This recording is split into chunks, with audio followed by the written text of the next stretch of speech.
Welcome in to the 48 Minutes podcast on Believe. I'm Ross Geiger, the former NBA video coordinator, and I'm joined alongside Bruce Bernstein, our four-time Emmy Award winner who spent more than 3 decades at ESPN producing NBA shows, SportsCenter, and soaking up knowledge from the best hoop analysts in the business. One of them that's with us here tonight. We're also joined by the 2-time Emmy Award winner, Michael Wolbe-Freer, who's a senior writer at Stat Factor, specializing in writing advanced statistical NBA reports for various announcers across the league. And tonight, we're thrilled to be joined by former NBA sharpshooter and broadcaster Jon Barry. Much more on him in just a minute. This is episode number 229, the Alondo Tucker episode, as the former Wisconsin standout is the only player to wear number 29 for an entire career lasting longer than a single season. Now, Bruce, I think we have to do some honors here tonight and give tonight's guest a proper introduction. Jon Barry, JB, as we all know him, has been my friend for actually 20 years, believe it or not.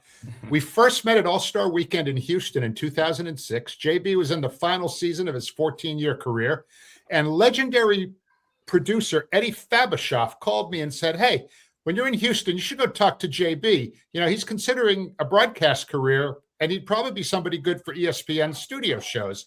So we met in our broadcast position at the Toyota Center in one of those luxury boxes. And it was obvious after about 2 minutes that Eddie was right about JB. He was funny, smart, dialed in content-wise, and very quick on his feet, as I'm sure our listeners are going to find out over the next 47 minutes or so.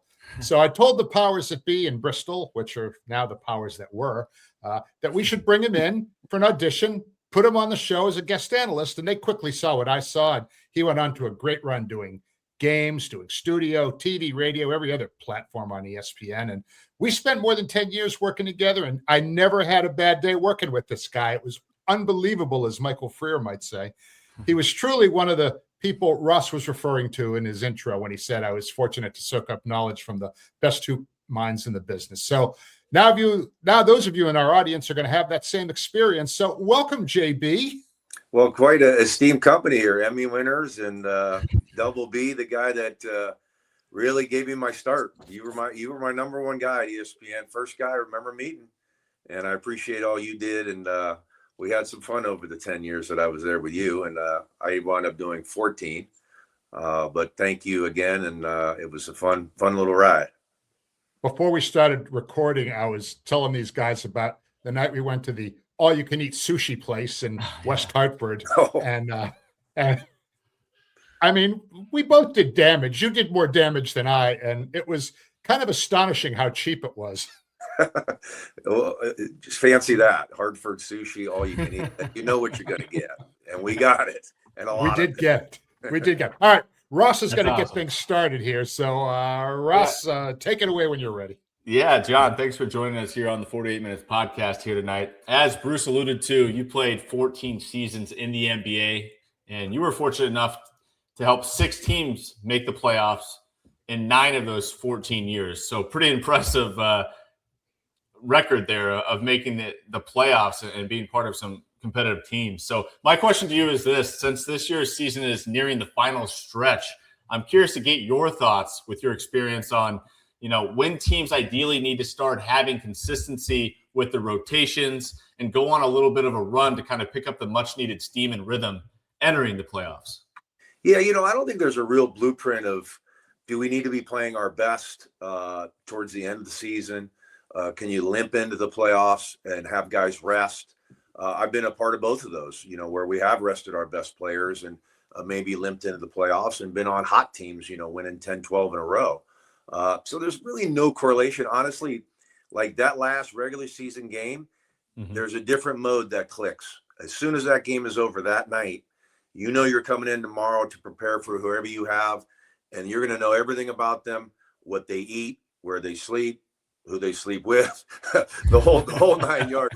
I mean, you just get into a different mode where it's so much different than any regular season game you play. I mean, obviously there's bigger regular season games than others when you're playing the better teams, but there's just a switch that clicks. And so honestly, I can't really tell you that it's important to be playing great or if you're limping in and you're resting guys. So Again, it's a new season. We all know it. The intensity level goes up to a fever pitch. It's the best part of the NBA. There's no doubt about it. But there's really, it doesn't really matter what you're doing as you go in. Hey, John, the style of play that really has defined this generation of the NBA is based so much on, a high three-point attempt rate. And as a player, who excelled at hitting the three-pointer when you were in the league, does this style appeal to you, or is there too much reliance on the three-point shot, in your opinion? Heck yeah, I wish I was playing now. I'd actually be a pretty valuable piece because it's about shooting threes whenever you can get them. And there's no such thing as a bad one. If you're open at any time on the clock, it doesn't matter. Fast breaks. I mean, when I grew up, we were taught to ball goes in the middle, the two wings run as wide as you can get. And then when you get about free throw line extended, you jet to the rim to try to get a layup. Now you jet to the corner to get a wide open three. And look, I get it. The statistics say that's what you're supposed to do when you shoot threes. And yeah, hell, I would love to be playing nowadays. And it's a completely different game. The physicality is nowhere near what it was back in the day. Scoring is way up because fouls are being called. We're seeing a lot of people shoot free throws, so you combine free throws and 3-point shots and you're going to get, more scoring. You're getting quicker possessions because teams are trying to shoot quick threes. But yeah, the game would be a lot more fun to play now because it was awfully tough in the 90s when I was around. We mentioned that you played 14 seasons, but you also played for 8 different teams. Now, fans always look at the money you guys would make, and they don't really pay any attention, or they pay very little attention, let's say, to the lifestyle challenges of moving from city to city every year or two when you have a run like you had. Now, what was the pressure like when you always had to prove yourself to new coaches and new teammates every year or two? Yeah, that's a great point, Bruce, that everyone just sees guys that are in the NBA and you pull up in a nice car, you're wearing nice clothes, and you play in a game, and you say it's the easiest life ever. They don't get the stories of the guys that are on 1-year contracts that are non-guaranteed, and you go to an NBA training camp. One, for instance, I remember going to Sacramento in 1999, 7 2 guards for 2 spots, and Vern Maxwell was on my flight, so I figured 1 for 6 spots because Vern was an established veteran, great player, certainly. But he's on my flight. And I just remember looking over going, oh, no. Now, 1 out of 6. And a lot of self-talk. And you have to be at your best. And I remember I just had my first son was born. And I didn't know if I wanted to get on that plane. It was kind of this is it. If I want to be in the NBA, this is it. This is make or break. If I don't make this team, I don't know that I can go do this grind and be away from my son and blah, blah, blah. So a non-guaranteed contract is very difficult to get coaches to talk to you, quite honestly, because they're not vested in you. You're there just trying to make a team, and they're going to spend the time with their draft picks and the people that they have already on their team. And you have to really stand out, and you've got to do it every second. You've got to be there early. You got to be there late. You've got to do every drill as hard as you possibly can. And it's hard to do. And I had to do that 3 times in my career. And it was the toughest thing I ever had to do in my life. Now, John, speaking of new seasons, new teams, and new teammates, you spent a full season with the Lakers and happened to be teammates with both Shaq and Kobe. And just curious what that experience was like, and if there's any cool stories you could share about, sharing a locker room with 2 of the NBA greats behind the scenes. Yeah, that was awesome. I basically just had the best seat in the house for the year because Eddie Jones was our starting 2 guard. Kobe was his backup, and I was the backup to that. So, Eddie Jones was pretty damn good in his day too, an all-star caliber player. So, Kobe wasn't Kobe yet. You know what I'm saying? He played about 18 minutes a night. We played for Del Harris, and Eddie remained the starter. And Kobe, quite honestly, didn't play a ton. So we didn't know what we were going to see. Well, we did because I saw it every day in practice. But he had not arrived yet as Kobe Bryant, the guy that's been one of the great players of all time. But man, I learned a lot from him. He was probably 18 or 19 at that point, and the work ethic that he had. I mean, every day was Game 7 in practice, and he was. I'm going after Eddie Jones because I want that spot. And we were obviously on the second team, and we play the first teamers. And Kobe would just go ballistic every day and go as hard as he possibly could. He would be on flights. He would look at Michael Jordan highlights. He would look at Michael Jordan interviews, not just highlight interviews. Yeah. He wanted to be this guy more than anything in his life, and he wanted to be better than him. So he got the 5 titles. He didn't get the 6 to tie Michael. And I know that was his drive. His drive was to be Michael Jordan or even better. And it was fun to watch. My good story with Kobe is we played one-on-one after practice, and I finally beat him one time. He never played me again. I walked out. That's awesome. And he was pissed. I mean, he wouldn't leave. We play one-on-one. I had a family. I was like, I gotta go, man. You know, it's like 3 hours after practice, and until I said I'm leaving, he would keep playing. He would never leave. Awesome. He had incredible drive. He was quite an amazing player. And Shaq was just a big kid, just the best guy. I mean, he was always joking and just dominant. I mean, to sit there and watch what he went through. I mean, referees would even say, like, well, you didn't hit him hard enough to be a foul. Look, a foul is a foul. Right? I mean, a foul is a foul. And if you just slapped down on his arm and it wasn't really enough to hinder him, he wouldn't get the call. And people are really lucky, a lot of big guys around the league, that he was a nice guy, because if he wasn't, he would have beat the hell out of a bunch of dudes because he got murdered. Let me turn on a light. I feel like I'm getting dark. Yeah, that'd be good. Hey, there we go. Oh, well, maybe you don't want that. I'm sorry. No, it's getting dark here in California. Another 80-degree day. You can't beat it. Hey, John, you know, your career had a unique span in that you got to face Michael Jordan, Kobe Bryant, and LeBron James, you know, 3 of the greatest players ever played this sport. Is there a trait that you think the 3 of them all shared or whatever, and, you know, a trait that made them both great? And then, without putting you too much on the spot here, if all 3 are on the court with you at the same time, the last shot's coming up, who are you passing the ball to? Yeah, that's good. Well, I'm just a Michael Jordan as the best. And the separation for me is just, I think he's the greatest competitor as an athlete that we've seen in any sport. And now Kobe is as close. He's close. I think he's closer than LeBron in that aspect. But they're all unique. I always just say, I think LeBron is a combination of Michael and Magic Johnson. And I think he tends to be more like Magic, where he doesn't mind, you know, being the facilitator at the end of games and passing the basketball. Where Michael and Kobe are like, hey, double team, triple team, I trust myself more to make the shot than a teammate. And that's fine. And look, Michael passed to Steve Kerr the one year. Steve knocked down a shot to win a game.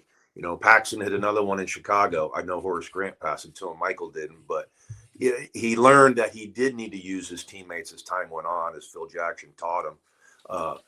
But Kobe was closer to Michael Jordan than LeBron James, in my opinion. And it's just the competitiveness. I mean, if I had to win a game tomorrow night, all 3 guys are in their prime, I'm taking Michael Jordan to win the game.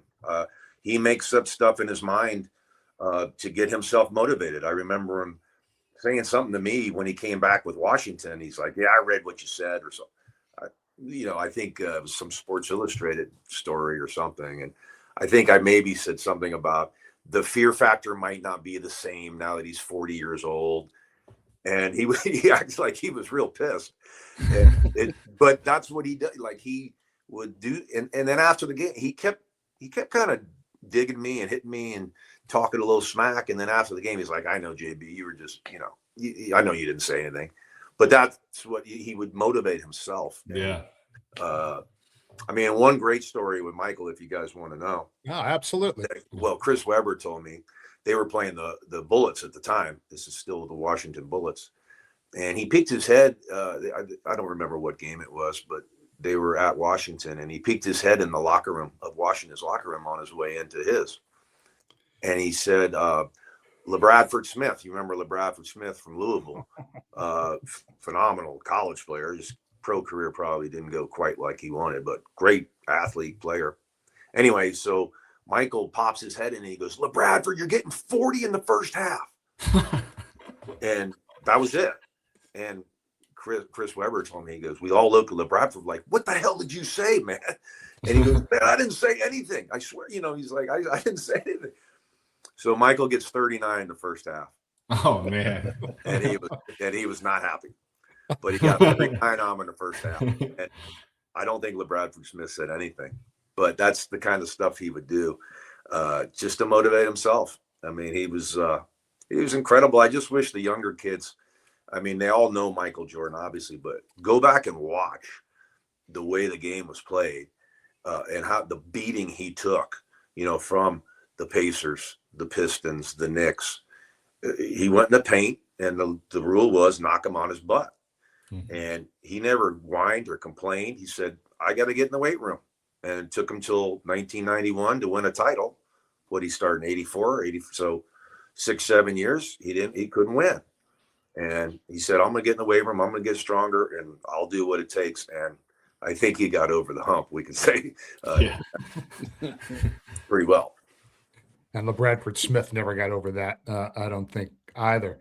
So you were teammates with Shaq. You were on the court as an opponent with some of the best big men ever to play the game. Elijah Wan, David Robinson, Duncan, all those guys.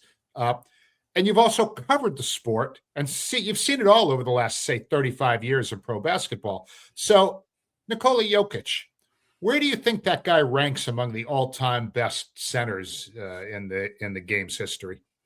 He's incredible. I'm a casual watcher of the NBA now, but I love watching that guy. I think he's the best player in the NBA. If I had to pick anybody on my team, I'm taking that guy. Man, he's terrific. You know who he's like, and we didn't get to see him, Arvydas Sabonis. We didn't see Arvydas Sabonis as he was when he was a young guy before he banged up his knees or back or whatever he had. That guy, and I believe it was Michael Jordan that's even said, he saw him play over there, and he said if he was in our league right now, he'd be second behind me as the best player. And so he was a great passer. He was innovative. He could shoot the ball. He was skilled. I mean, that's Jokic. I mean, he is terrific, and his style would trend. He would be great back in the 90s. I was talking to somebody about, like, I'm wondering how many guys in the 90s would be really good today, and how many guys today couldn't play in the 90s. What do you guys think?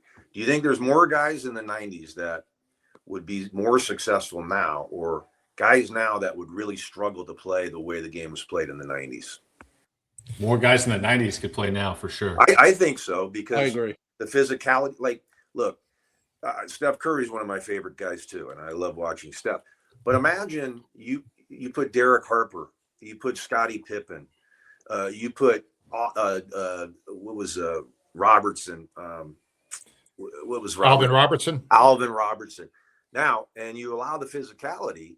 Those guys were monsters, man. And there were a bunch of other guys. Like, I mean, I remember having to bring the ball up on guys, and with their physical contact, I couldn't do it.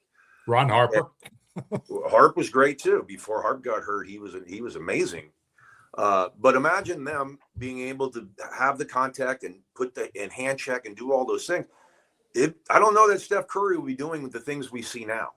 I don't know that he'd ever even try it, because it'd be different. Now, look, Steph's unbelievable. He'd figure it out. He'd be a great player. And I'm saying most of these guys could still play, but I don't think they play as well as they did now as they would back in the 90s. John, among the teams you were a member of, you were part of the Sacramento Kings when that franchise was just beginning to become a major factor in not only the Western Conference, but in the NBA in general. And you had that team had a style that was unique in the way, because you had so many different players who could pass the ball so well. I just wanted to get, what was your experience like playing on those teams, and it seemed like it was so much fun to be on that team playing. The style-wise, was that the most fun you had playing in the NBA, being with the Kings during that period? Yeah, that was a blast. Not only did it look like we were having fun on the court, we had a great time off the court, and it was the one. Now, a lot of teams, guys have families, they're older, they're younger, and maybe there's a clique of guys that hang out. This was a group that we'd fly in somewhere, and the bus would pull up at the hotel, and we'd say, "Hey, be back down here in 20 minutes. We're going to go to dinner," and we'd have the whole team. I mean, Wow. Mostly all the time. Like we enjoyed being with each other, and that's not necessary. It doesn't have to happen to be a great team, and it doesn't happen in most teams. But that was really a neat part of it, and I give Rick Adelman a lot of credit for.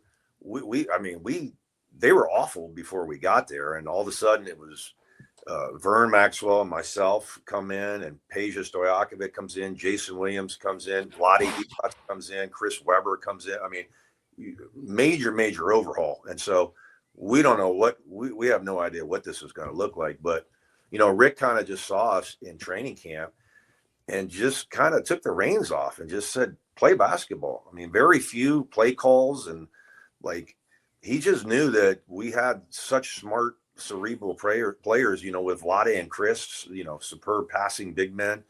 And Jay Will was just a nut. He would just throw passes from half court behind his back, whatever, didn't matter. We had crazy Vern, we just had a eclectic group of guys, and then Pollard came in the next year, and we had quite a crew of guys. But Rick just kind of let us go, and Pete Carrill was there from Princeton, the great college coach for so many years, and he helped with the offense, and we put very little in, but our guys just really got along and really understood it didn't matter who was scoring or doing anything. And man, that Sacramento, I mean, for me, I couldn't go anywhere. I go out to eat, I'd be signing autographs. I couldn't go anywhere in that town. We were, it was the only show in town, and they were bad for so long. They went crazy. We beat, we lost. No, wait. Oh, we beat the next year. The second year we beat Phoenix in the first round. Came home, and there were thousands of people at the airport after a first round victory. I mean, they were crazy. And I ran over some guy's foot. Apparently, he called the police. I'm like, you're in the street, man. You're pretty winning. I don't know what. But a cop called me the next day. It's like, apparently you ran over some guy's foot. I said, well,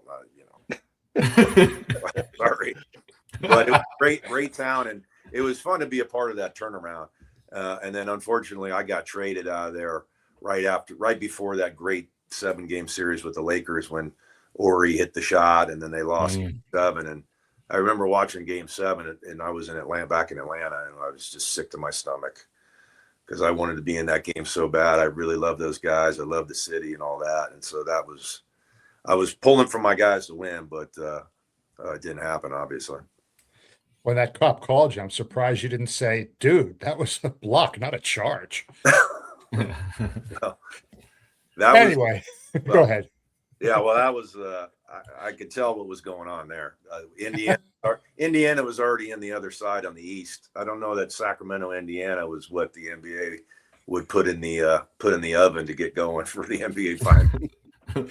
So anyway, as a broadcaster, which is, I knew you best as a broadcaster, I always appreciated your sense of humor and your willingness to, ruffle a few feathers in your analysis. That's what guys like you oftentimes would not do, but not a problem for you. Did you ever get any blowback from players or coaches over any comments you made either on the radio or on TV? No. I got the cold shoulder from Russell Westbrook one time. I can't recall what I said. He didn't go over what I said. I don't. Who knows what it might have been. But I never said anything personal about anybody, and I would never do that. I'll critique a play where, hey, that should have been a bounce pass instead of a chest pass, whatever. I mean, I think that's the job. I don't think an analyst should be a guy that stands on or sits on the fence. You pick a team to win, you pick them to lose. You tell me why. And Eddie Fabishov, you mentioned him earlier. He's one of the great producers I work for. He said, your job is to tell me why. Don't come on the air and go, James Harden's a great one-on-one player. Back to you, Dave. Yeah. Anybody can say that, right? You have to tell you why. So I have friends that are now getting in the business, and that's my advice is like, tell me why something happened. Okay. We're going to watch it, but don't just reiterate what we just saw. Tell me why that happened. And so I like to pick out something. Maybe it was a double screen early to get Steph open instead of Steph comes off the screen and makes a 30-footer. Well, I can tell you that you just watched it. I got to tell you why did he get open, or he made a great move to shove his guy, or so. You got to find the little intricacies of the game to bring to people that they can learn something. You hope that people learn something during a game that you're doing instead of reiterating what they just watched. Oh, but one coach. So what? The only time that really it's hilarious, and it was me and Dave Pash, and we were doing a playoff game, San Antonio and Portland. Terry Stotts, head coach of Portland, and we played they played the first 2 games in San Antonio, and somehow we got to stay for both, which is kind of rare. We usually jump around, but anyway, Dave and I had those 2 games, and then we went back to Portland for game 3. And so we get to Portland, we go in for the meeting with Coach Stotts before the game. And there's he has a desk with one piece of paper on there. There's nothing on it that I can see. So we sit down and we're just shooting the crap and just saying this and that. And then all of a sudden I said, well, what are you going to do with pick and roll? And he goes, funny you should ask, John. And he grabs this piece of paper and he flips it over. And he has the whole thing is written down with every pick and roll play and result. And he said, yeah, well, I heard you during the broadcast saying of how bad San Antonio was killing us in the pick and roll. Well, here's all the possessions that they ran pick and roll and what happened. Dave Pash and I just looked at each other and we're dying laughing because typically coaches don't listen to the broadcast. No. And if they do, what do you care what I'm saying? You're the head coach. But I mean, it was like literally they were running Tony Parker, Tim Duncan pick and roll, and they were scoring every time. And so basically all I was saying in the broadcast was like, hey, I would change up the coverage and don't give them a steady diet of one coverage. Like if you know what coverage is coming every time, I think you have an advantage. But if you're changing it up and they don't know what you're going to do, at least throw them a curveball and try to throw them off. So anyway, it was just, I was not being derogatory towards Terry. I never said anything about the coach, or I just said, hey, if I was doing this, I'd probably throw a different look. And so anyway, he flips over the paper and he had the whole thing. And Dave Pash and he's kicking me underneath the desk and we're laughing. And Kenny Wolf was there, my favorite guy, great producer. And we got out of that room and just started laughing. I mean, it was hysterical. I can't believe it. And then I go to Popovich after. We go to his meeting. And I go, Pop, am I crazy or did you guys just destroy that? And he goes, what game were you watching? Of course we did, And so I'm like, okay. I knew I was right. I mean, it was funny, but anyway, Terry's a great coach, did great, and that was the only time that really a coach ever said anything to me. Hey, John, speaking of your broadcasting, one of the announcing teams when you early on in your broadcasting career was with Mike Tirico and Bill Walton. Yeah, doing games here. I had a question about with Mike Tirico receiving so many high marks and rave reviews for his travel schedule going from the Super Bowl to the Olympics, seemingly overnight. Were you at all surprised when you watched how he did that and knowing him like you do, the kind of schedule he went and the kind of rave reviews he got for the way he handled himself during that whole period? Not at all. He is literally the smartest sports person I've ever met. And I knew he could pull that off. He could do tennis on Monday, football on Tuesday, basketball on Wednesday, baseball on he could do he is amazing. I mean, we would be doing games and he'd have a iPad with, if like maybe there was a big baseball playoff game going on while we were going, and he had the baseball game on and he just, oh, by the way, the Giants are up 3-2 on the Dodgers in the fifth, and then just be right in our game and know everything. I mean, that guy knows everything about sports, literally the best. And how ESPN lets that guy go, I have no idea. He's literally he's the most multi-talented, just can do everything the best. Now I work with the greats. I mean, I work with Mike Breen too, and Dave Pash and Dan Shulman. I mean, these guys are incredible. But Mike has he's just got it all. I mean, the guy's just, he's in another world. He lives for doing it, and he's absolutely the best. Now, my friend World B mentioned Bill Walton, and we've had the pleasure of hearing Bruce's stories about Bill. By chance, do you have one that you can share with us? Well, I mean, every night was like a box of chocolates. I can tell you that. It was the three of us, and you never know what was going to happen. But I got frustrated early when I worked with Bill because I couldn't get a word in. So Mike would be great about directing a question towards me and to get me in, and I felt really good about that. Mike, I mean, I was nobody. I was just starting out and doing games, and Mike would make it a point to say, John, and put his hand over Bill's chest because he sat in the middle of it. Like, Bill, take one off. John, what do you think about this? So we had fun. I mean, I just remember we'd go to lunch after shoot-arounds or whatever, and his orders would be the most ridiculous order for food. I said, Bill, do you want diet water too? I mean, can you just drink regular water? You had to have diet water. Like his menu, he would order stuff and just none of this, a little bit of that, some of this. So we used to always laugh. And he loved the game though, didn't he? Yes, he did. Was the basketball junkie, and he was a pretty special guy. And I wish he never got hurt too. He would have been. People don't talk about how great a player he was because it just wasn't long enough. But man, was he good. Yeah, well, obviously we're an NBA podcast here. We're officially in March Madness mode here with the NCAA tournament right around the corner. And, some people may not remember or realize you were the leading scorer on Georgia Tech team that made it to the Sweet 16 back in 1992. And you were part of on the court for one of the great moments in Georgia Tech history, that what they call, I guess, back in Atlanta is the miracle in Milwaukee when James Forrest hit that 3-pointer to beat USC. I just was curious, from your perspective, what the NCAA tournament experience was like in general, and is it possible to describe the feeling of being in an NCAA tournament game that's decided at the buzzer, being on the winning end, as it were, decided like that, at the buzzer?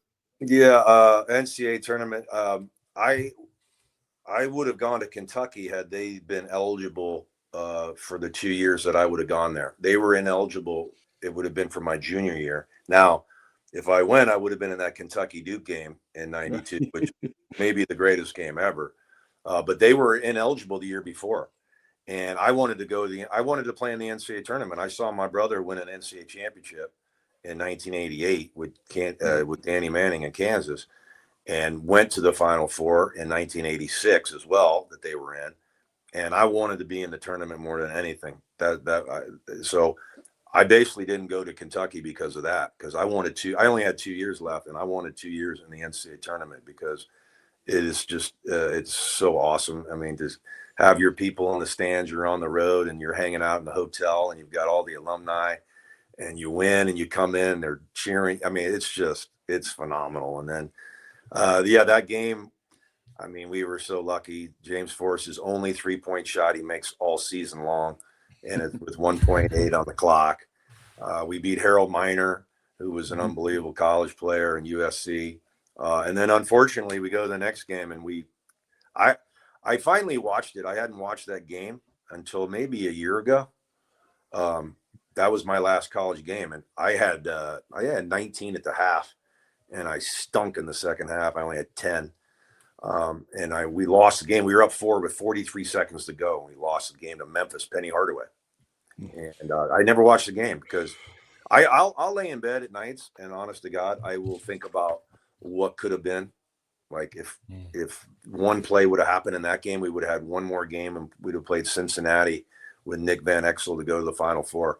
And it keeps me up at night. I'll wake up at night. I can't sleep because I'll think about. I honestly think about those games. I think about some pro games too. When I was deep in the playoffs that we could have won, and So I try not to think about it a lot. So thanks for bringing it up, Michael. No problem. I think about the buzzer beater. That was awesome because that was Al McGuire. He was on the call. And Yeah. said, holy mackerel. Yeah. And so we always remember that. And then they called it the Miracle in Milwaukee, and it was cool. And then I wound up signing in Milwaukee to start my career. So that was interesting. All right, John, I know that you said that you're a casual NBA fan these days, but we got to pick your brain on some of the happenings around the league this year. So I want to start out with the Detroit Pistons, since you were part of two really good, talented teams there during your career, and get your take on what this year team looks like to you with Cade and company holding down the league's best record in the league. And just curious if you think they have a chance to make the finals as soon as this season. Yeah, I think everybody's waiting for them to crash and come back to earth, and they're not doing it. I think they beat San Antonio the other day, maybe, or they beat Cleveland at home, I think, the other day. They're good. I mean, I love Cade Cunningham. I watched him a little bit in college. He's been super. Not a lot of MVP talk for him for some reason. They're the number one team in the East. Right. He's their best player, and he's playing awfully well. That guy Duran, I believe. Jalen Duran, yeah. Ben, he's just got the Ben Wallace body, but he's a lot more polished than Ben Wallace. He can do a lot more than just block shots and rebound. Ben was great at what he did, but this guy can score. I know he had a big game the other day. And I think Coach Biggerstaff is so underrated. That guy's a hell of a coach, and I don't know why he was even taken out of Cleveland. The guy's a great coach and obviously doing a very good job, and they kind of own the Knicks. So we'll see. A lot of times, if you're not just truly a completely dominant team, I wouldn't say they are. I know they have a great record, but it comes down to matchups, and they match up real well with New York. If New York's the number 2 and they get them in the Eastern Final, they're going to feel real confident. I think that they can get it done. The Knicks are playing well too, but that'd be a pretty good series to watch, Detroit, New York. No doubt. JB, in my opinion, the year's best story has been the rise of the San Antonio Spurs behind, Wemby and Stephon Castle, plus some of the veteran guys, De'Aaron Fox, those guys. So conventional wisdom would say the Spurs need to go through some playoff battles as a group before they're ready to maybe win it all. But I'm looking at that team, and I'm not so sure I feel that way. What's your feeling? Do you feel they have an actual shot to win it all this season? Yeah, you're right. Usually you have to kind of take your lumps before you can just jump right through and go to the finals. I don't know their experience. I know Harrison Barnes, obviously, with the Warriors is probably going to help a lot in that locker room, talking about what it's going to need to do, what this team will need to do in the playoffs. But, man, they got a bunch of guys that play with great confidence. And Wemby, obviously, is a guy that can take over a game at any time. De'Aaron Fox is a guy that can do it too. Castle has just been sensational. And they own the Thunder. So they beat the Thunder 4 out of 5 times, I believe, this year. So the confidence level is going to be there against the defending champions. I don't think they're going to be intimidated in the least bit. They played them great. Rookie coach to go deep into the playoffs. He's never been there, so who knows if that's going to be a factor. But yeah, I watched them against the Knicks a little bit the other day. They didn't play particularly well, but they play great defense. And if Wemby's doing his thing, I don't see many guys that can stop him. So it's a very dangerous team. But I like Denver. If Denver gets healthy, Aaron Gordon's missed so much time, and they really haven't had their core together for any stretch of the season, it seems, in my opinion. I don't know. But I like them. They just picked up Tyus Jones, I think. Today. Yep. Good backup point guard. Murray's played well. And then with the Joker, again, you have an opportunity to win at any time. So Denver, to me, is a team also in the West that I think is going to be very tough. Obviously, OKC. No doubt about that. Now, let's stay in the Southwest Division. Talk about another team that you played for in the Houston Rockets. Now, given the fact that their big move this offseason was bringing in Kevin Durant, were you surprised they didn't make any deals at this year's trade deadline? They kind of stood pat with what they had. And I know that, they've suffered some key injuries this year. Van Fleet, obviously Steven Adams went down. But this team seems closer to good than great. And despite KD's heavy minutes and significant contributions this year, I feel like they're just wasting time. Are you surprised they didn't get a little bit more aggressive at the deadline? Yeah, I mean they don't play, this kind of style, the NBA style of today, right? They're kind of a throwback. They're big and they're long, athletic, but they don't particularly shoot the three ball great. Shepard's had some great moments this season. They really do miss Van Vliet. They're a weird team to judge. I love the Thompson kid. What an athlete he is. I mean, he's sensational, but he can't really shoot. And so playoff time, I don't know. I don't really see it. I think you can exploit a lot of their deficiencies when you really get into a playoff and you understand exactly how they're going to play. Look, KD can obviously do it himself, but I think they're going to struggle to score the ball. They're going to be great defensively. They're all long and athletic, and they're great on the defensive end. But I think when it comes down to it, they're going to have a real hard time scoring. You're going to force Thompson into making a lot of shots, and Eason and these guys. And, those are guys that haven't been very long, haven't gone very far in the playoffs as well. So I think Houston is going to be outside looking in. Minnesota is another team I can't figure out. Great win in Denver yesterday, but losing to just mediocre teams and just not playing very good basketball time to time. I don't understand why they can't get some consistency, but a dangerous team also with Anthony Edwards, how good he is, and they have a nice crew as well. Hey, Ross mentioned, you're talking about the Rockets. The last season of your career was spent in Houston with the Rockets in 05 and 06, and you were teammates with Rick Brunson, who was Jalen Brunson's father there. Do you remember any Jalen being around the locker room at all as a kid? Do you ever see him growing up or anything like that? I miss Rick Brunson. Oh, okay. Rick, I came in. He was there the year before, I believe. So I missed. Oh. I was there with Yao and Tracy and Jeff. And Jeff Van Gundy, who was the best coach that I ever played for by far. Really? Yeah. So I miss Rick. Okay. Played against him when he was with the Knicks, back in the early 90s, but I didn't know him. And his son's pretty damn good. Another Nico fail right there, letting that guy go.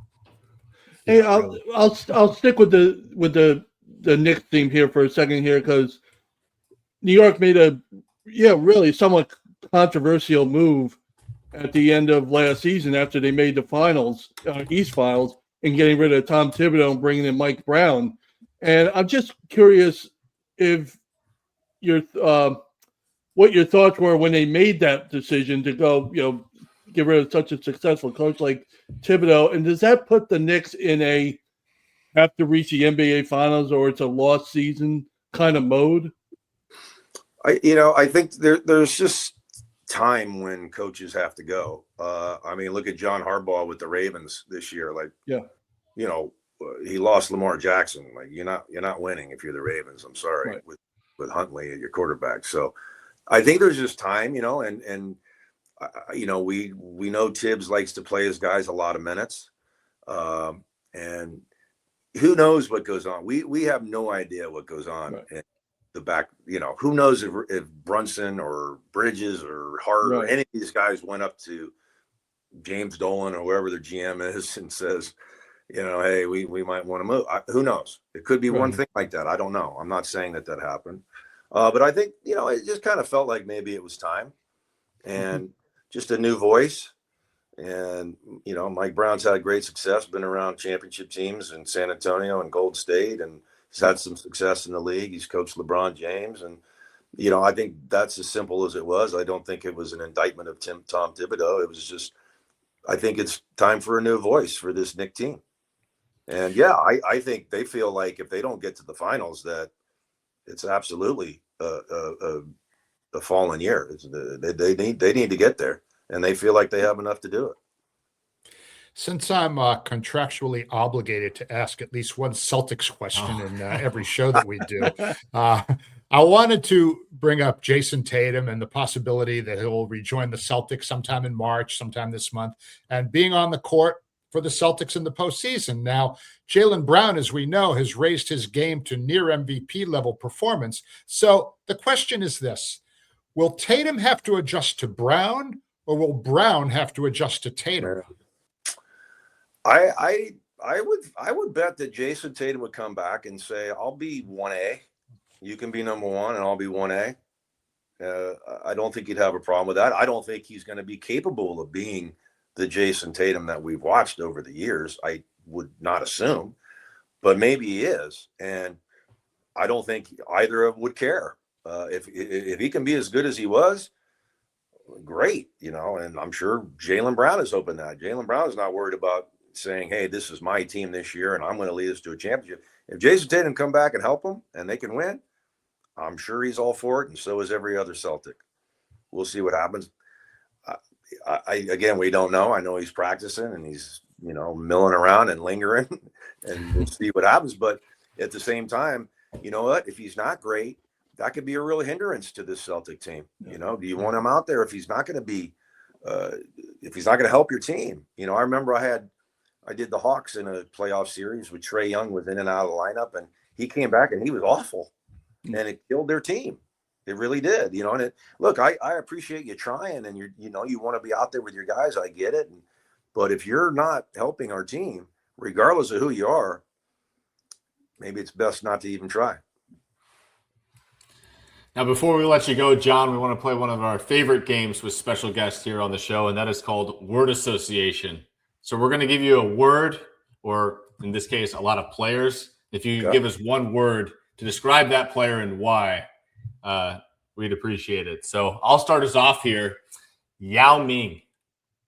Oh, funny. He was great. Like he acted like he couldn't speak, so he didn't have to talk to the media, but he could speak very well.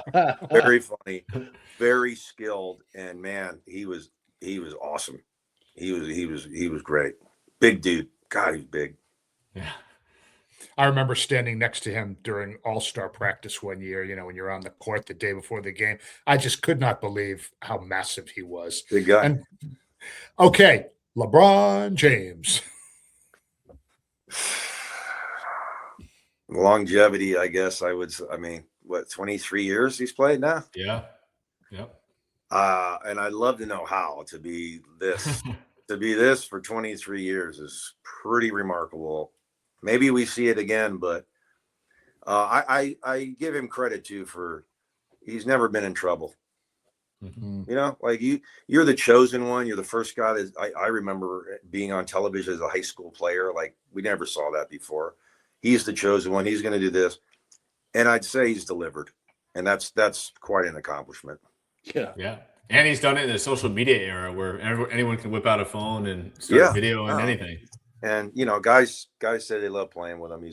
I think he's a great teammate. Yeah. Your former teammate Peja, sharpshooter, man.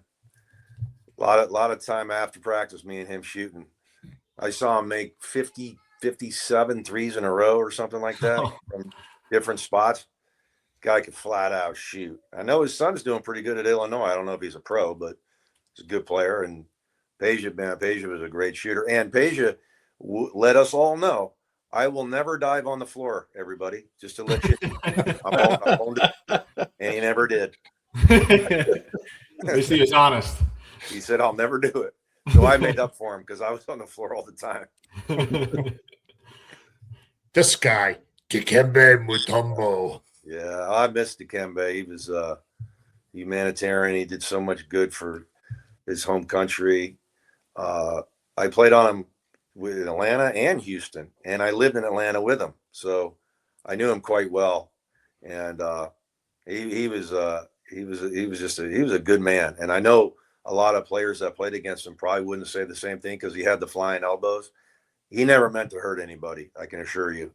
He wanted to help people, and he'll block your shot and he'll point at you, but he's not a mean-spirited guy in any way. And he was one heck of a shot blocker. He was a great guy.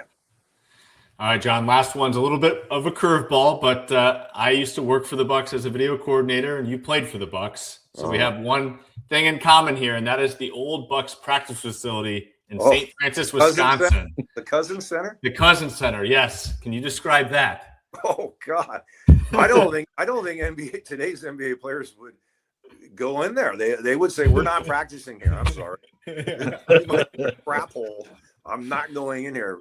That thing was, oh my God. Yeah, I remember it had like one of those, it looked like a Indiana high school gym, right? Because it had some rows of bleachers, like 5 or 6 rows. Yep. Look, I want these NBA players now to go back and look at the stuff that we dealt with. I flew commercial my first 2 years in the league. You think guys would be flying commercial nowadays? No chance. A buffet in the locker room after the game? No chance. Masseuses? No chance. I mean, come on. These guys get pampered so bad. But that Cousins Center, oh, wow. Yeah, that was dreadful. Yeah. And it was, obviously, as you know, Ross, freezing cold at all times in Milwaukee during our season. Yep. Definitely a tough place to play and a tough place to practice, that's for sure. It's tough to get loose. Thank God I was young. Because if you're an older player, honestly, it'd be a tough time getting loose. Totally. Well, thankfully for the Bucks players these days, they got a whole new arena and practice facility that's state of the art. So yeah, good for them. But John, this has been a lot of fun. Thanks so much for taking the time out of your night to join us here on 48 Minutes. You got it. Pleasure meeting you, BB. Good to see you as always. And you guys be well. We'll see you down the road. Awesome. Thanks, JB. You're the best man. All right. Thanks, guys. And with that will do it for this edition of the 48 Minutes podcast by Believe. And we'll be back with you later on this week to be sure you're up to date in 48 on all things around the association. Take care, everybody.